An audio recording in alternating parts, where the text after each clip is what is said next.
How do you do? My name is Cash, and I've got a story for you.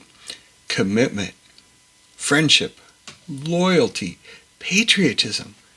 Now these are the themes that drive some of the most epic dramas recorded throughout history, right? What if we add in sickness, sacrifice, betrayal, and injustice? What could make for a more dramatic story? Well, how about resurrection from the dead? Now you've got some drama.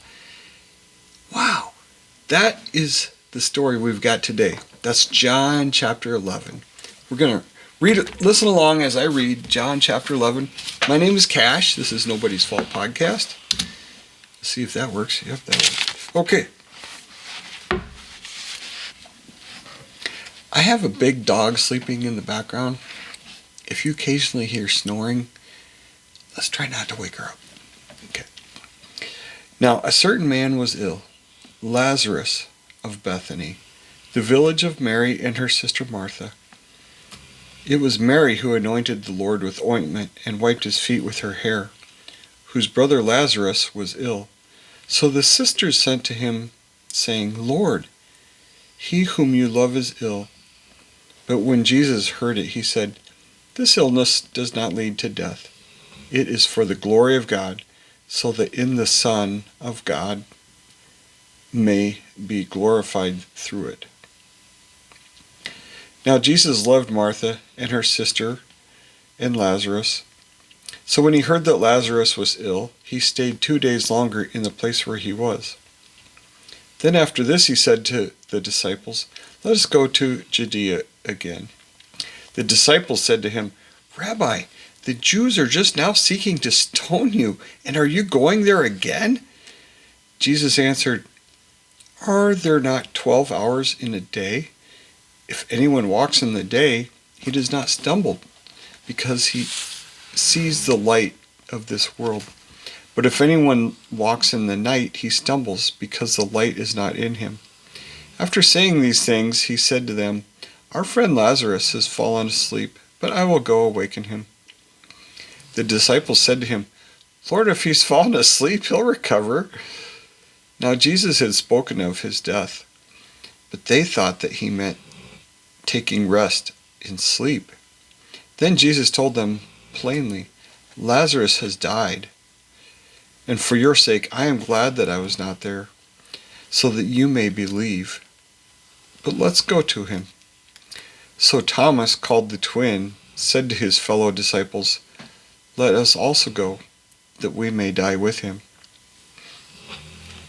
Now when Jesus came, he found that Lazarus had already been dead in the tomb 4 days. Bethany was near Jerusalem, about 2 miles off, and many of the Jews had come to Martha and Mary to console them concerning their brother. So when Martha heard that Jesus was coming, she went and met him, but Mary remained seated in the house. Martha said to Jesus, Lord, if you had been here, my brother would not have died.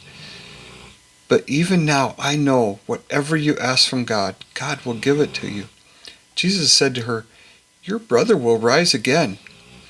Martha said to him, I know that he will rise again in the resurrection on the last day. Jesus said to her, I am the resurrection and the life. Whoever believes in me, though he die, yet shall he live. And everyone who lives and believes in me shall never die. Do you believe this? She said to him, Yes, Lord. I believe that you are the Christ, the Son of God, who is coming into the world. When she had said this, she went and called her sister Mary, saying in private, The teacher is here and is calling for you. And when she heard it, she rose quickly and went to him. Now Jesus had not yet come into the village, but he was still in the place where Martha had met him. When the Jews who were with her were in the house consoling her,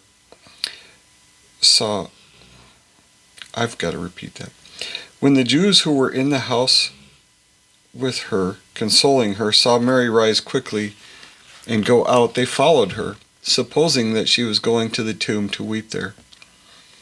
Now when Mary came to where Jesus was and saw him, she fell at his feet. saying to him, "Lord, if you had been here, my brother would not have died." When Jesus saw her weeping, and the Jews who had come with her also weeping, he was deeply moved in his spirit and greatly troubled. And he said, "Where have you laid him?" They said to him, "Lord, come and see." Jesus wept. So the Jews said, "See how he loved him?" But some of them said, "Could not he who opened the eyes of the blind man have also kept this man from dying?" Then Jesus, deeply moved again, came to the tomb. It was a cave. A stone lay against it. Jesus said, "Take away the stone." Martha, the sister of the dead man, said to him, "Lord, by this time there will be an odor, for he has been dead for 4 days." Jesus said to her, "Did I not tell you that if you believed, you would see the glory of God?" So they took away the stone.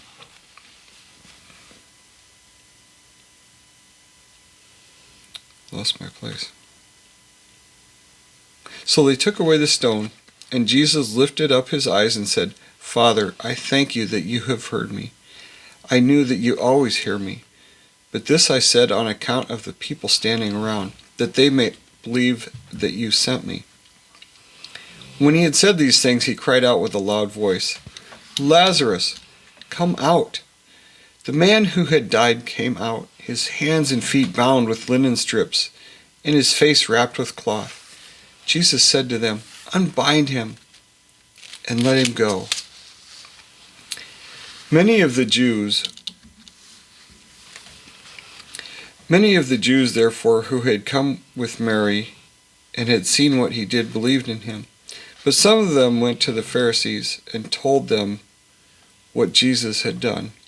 So the chief priests and the Pharisees gathered the council and said, "What are we to do? For this man performs many signs. If we let him go on like this, everyone will believe in him. And the Romans will come and take away both our place and our nation." But one of them, Caiaphas, who was the high priest that year, said to them, "You know nothing at all, nor do you understand that it is better for you that one man should die for the people, not that the whole nation should perish." He did not say this of his own accord, but being high priest that year, he prophesied that Jesus would die for the nation. And not for the nation only, but also to gather into one the children of God who are scattered abroad. So from that day on, they made plans to put him to death. Jesus therefore no longer walked openly among the Jews, but went from there to the region near the wilderness, to a town called Ephraim, and there he stayed with the disciples. Now the Passover of the Jews was at hand, and many went up from the country to Jerusalem before the Passover to purify themselves. They were looking for Jesus and saying to one another as they stood in the temple, "What do you think? What will come of this feast at all?" Oh, no. What do you think? That he will come to the feast at all? Now the chief priests and the Pharisees had given orders that if anyone knew where he was, he should let them know, so that they might arrest him. So you've got all of the elements of some big drama going on here.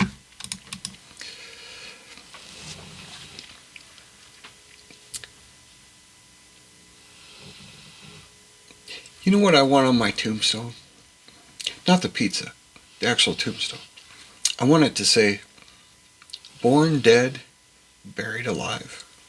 No, really, I do. You know, some might read that and think, "Man, he had a hard life, born dead and buried alive." No, I was once dead in my sin, and now I have new life through Jesus. I'm a born-again believer. So did Lazarus. Lazarus got to live again. You know, come to think of it, there's a downside to living twice.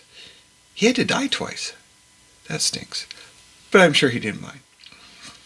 So the verse today that caught my attention is verse 16. Now, I've never heard a sermon or anybody talk about this. I've never seen a book on this topic. Maybe there is one. There's a book about every single thing in the Bible. I think you could fill libraries about the Bible. So here's this verse, verse 16. Then Thomas, called the twin, said to his fellow disciples, "Let's go so that we may die with him." Let's go so that we may die with him. I think that's commitment. Are they talking about Jesus? Are they talking about Lazarus? That's faith.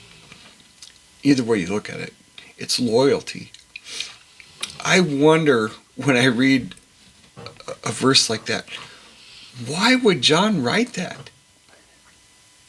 Let's go with him so that we may die. Let's go so that we may die with him. John wrote that. Why did he write that? Did he think about it for a couple hours, days, or even years before he wrote it? We don't hear a lot about Thomas. Now, maybe this is the most important thing to know about Thomas, is his commitment. So I think to myself, if John wrote about me, what would I want people to remember for the next 2,000 years? How about you? What would you want people to remember about you a couple millennia from now? What would you want to be remembered for? So, when I was growing up in the 70s, my dad had a furniture business and an auction business. He bought furniture by the truckload, even the train car load. We'd get train cars full of furniture in my little town in Iowa. And one of the places he bought from was owned by a lady whose family was Jewish. They escaped the Nazi concentration camps in Germany. Mrs. B was the lady who owned this business that my dad bought all this furniture from. Later in life, she sold her business and became a friend of Warren Buffett. She sold her business to Warren Buffett. Not just once, but twice. He bought her business, and then she was bored in her 90s, opened a business across the street. That grew so fast that he had to buy that one too. He had to buy two of her businesses. A while back, I heard a talk where Warren Buffett was referring to Mrs. B, and he said something that parallels, I think, verse 16, where Thomas has said, well, let's go die with him. Warren Buffett said that the definition of a true friend is, no, he said that, Mrs. B said this. She said the definition of a true friend is one who would hide you. So you see, being a Jewish person in Nazi Germany, or hiding a Jewish person, was a life or death choice. How's that for commitment? Do you have any friends like that would hide you, risk their lives? Do you have family that would do that for you? Eventually, all the disciples did die for their faith. That's confidence in faith. I think that's what Jesus is calling all of us to, that kind of faith. I like to call that invincible faith, or invincible Christianity. You know, everyone wants to live forever, but nobody wants to die, right? Maybe we don't need to die.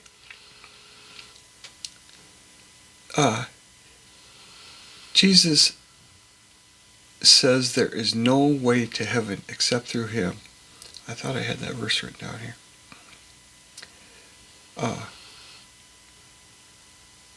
Anyway, Thomas, thanks for leading the way. Let's go with him and die so we can live again.